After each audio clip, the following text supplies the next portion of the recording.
आज मैत्रिणीला शॉपिंग करायची होती, त्यामुळे मी ज्वेलरी शॉपमध्ये गेलो होतो. आणि सध्या लग्न सीझन चालू आहे, त्यामुळे खूप छान आणि युनिक डिझाईन्स तिथे बघितले आम्ही. आणि छान नथ म्हणा, मंगळसूत्र म्हणा, खूप छान डिझाईन्स होते. आणि एकटी बसली आहे, हे ती क्लास सोडून आली आहे ट्युशनमध्ये, सॉरी कराटे क्लासमध्ये.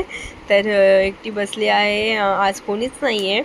तर आता कारण की घरी जायला आणि परत घरून इथे यायला शक्य होत नाही, घर पडतं दूर. आणि मग पॉसिबल नाही होत, एवढ्या दुरून घरी जाईपर्यंतच वेळ होऊन जातो आणि परत यायला लगेच शक्य नसतं. त्यामुळे इथेच बसते 1 तास, 1-1.5 तास त्याचा क्लास असतो. आणि मग इथेच टाईमपास करतो आणि मग निघतो. आणि घरी आज बेत होता रव्याचा डोशांचा आणि चटणी. रात्रीची वेळ होती, त्यामुळे सिम्पलचा मेनू होता आणि छान लागतात रव्याचे डोसेही. तर कसं वाटलं